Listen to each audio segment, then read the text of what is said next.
We got Juno. We've had Aussies. He's our 5th Aussie over the last 25 years, 30 years. So we know the breed.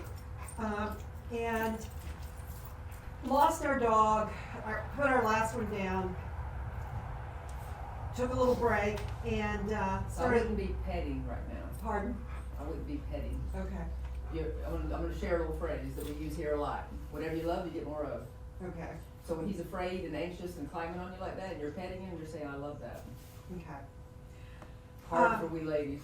You gotta make him get off. Yeah. Okay, go ahead. Anyway, start looking for, we tried to do the right thing and not get a puppy and we were gonna do a rescue. Tried a couple, took them back within an hour. Got it, okay, yeah. Found, saw Juno on a website, I think. Juno arrives at the airport. I'm out of town when he arrives. My husband, Chris and our oldest son go pick him up. Juno's great. Love him. I arrive home the next night. Meet him. He's, petting him. Blah, blah, blah. Chris says, why don't you feed him? Chris fills his food bowl, passes the bowl to me. Juno growls and basically kind of lunges at me. What'd you do? I just sort of, I don't remember, I just sort of put the bowl down and. You gave it to him? Yeah. Okay, so you taught him right away that I can come into your house and do whatever the hell I want. Yeah, and as I recall, he also was allowed to get on the furniture and da-da-da-da-da.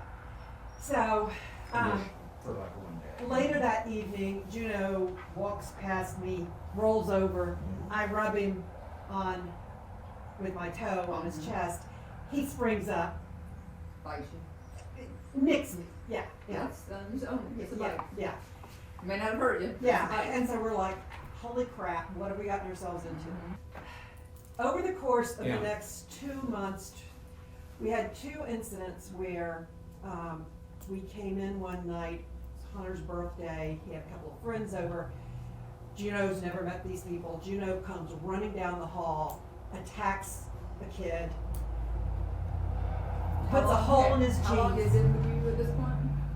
Month or so, maybe Okay. 6 weeks. Yeah. Just tears a hole in the kid's jeans, doesn't, fortunately he's okay. January, Super Bowl party, other son has some friends over. We let Juno kind of, we're keeping him on a short leash, but we're trying to let him sort of meet people and socialize a little. He's off leash, I'm in our kitchen, I'm trying to get him to just go away and to his own corner. Yeah. I give him a rawhide. Girl walks around the corner, he sees the girl, he's got the rawhide, he's like, you're gonna take my rawhide, and bites her. So at that point, we're like, this is a problem. You have a dog who's not confident at all. He's anxious, nervous, fearful guy, but he's in charge. That dichotomy causes what I treat most often. It's what I call like an inappropriate alpha. He's not an alpha. Like all this crap he's doing to you, a dog would nail the hell out of him. They would beat the fuck out of him. Okay? They just would. They don't tolerate this. Him being pushy on a body of another dog, bam! They would beat him up. We love on him, coddle him, and let him do things that dogs would never allow him to do. And when they come into our home, it takes most dogs 2 to 4 weeks, and what they'll do is they're feeling you out. What is your tolerance level for this? What do you allow me to do? What do you ignore? It's all about these social interactions. If you ever live with 2 dogs? We've always had 2 dogs. You've always had 2 dogs, so you've probably seen some of these interactions. yeah. Like if you bring a puppy home to an adult, like a normal adult, not a real passive adult, just like a nice middle of the road adult, they discipline that puppy immediately. Immediately. Puppy comes in hot, bam, don't do that. Puppy goes, oh, I have to slow down. See all of this kind of stuff? Damn. There's a massive shift that has to happen. There's really a big understanding for you guys, like what all this means, why he's doing it, and what we do to fix it. And it's a big lifestyle change. Like really the way you interact with him completely has to change because he has to understand his appropriate role in life. This dog is clearly got snakes in his head. Well, he doesn't really because dogs have no internal dialogue. Yeah, I don't know, but we're like, this existence is. Explain that. They have no internal dialogue. Got nothing in my brain. Yeah. You sit sit there and try to be quiet for a minute in your head.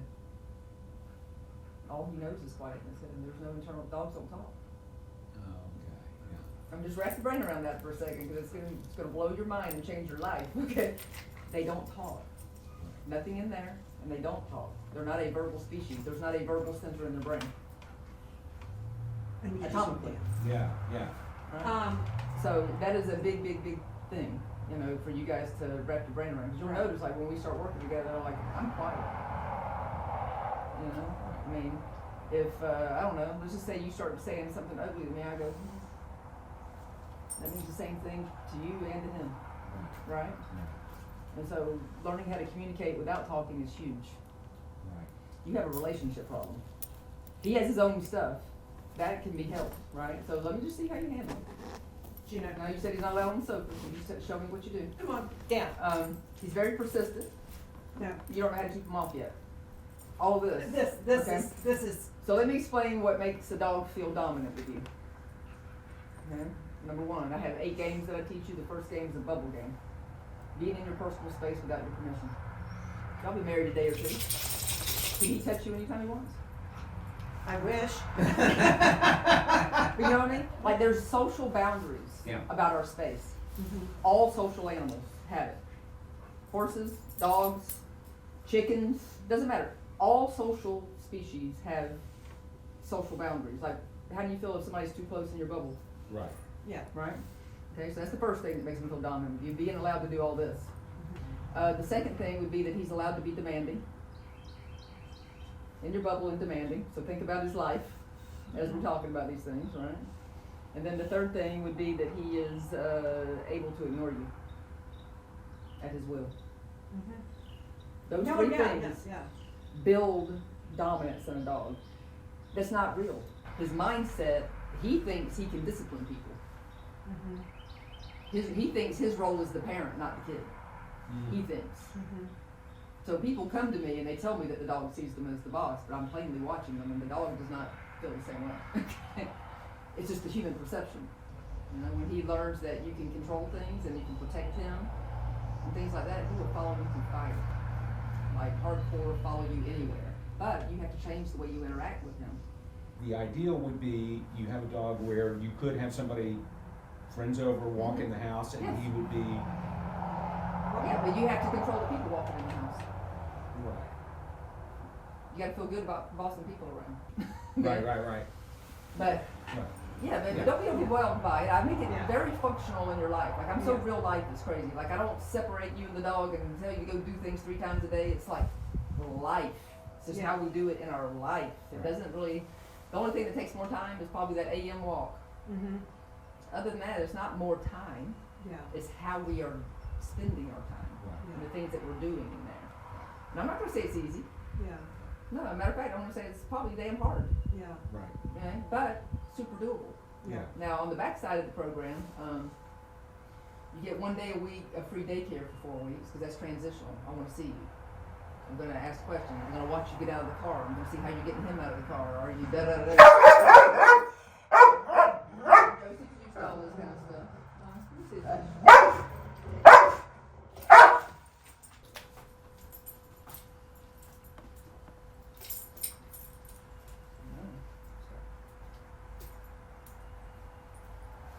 So looking good.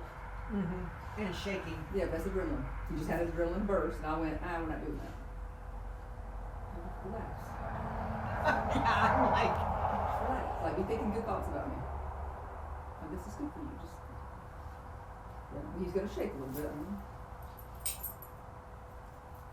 gotta learn to make decisions. You know, so this adrenaline has to go somewhere.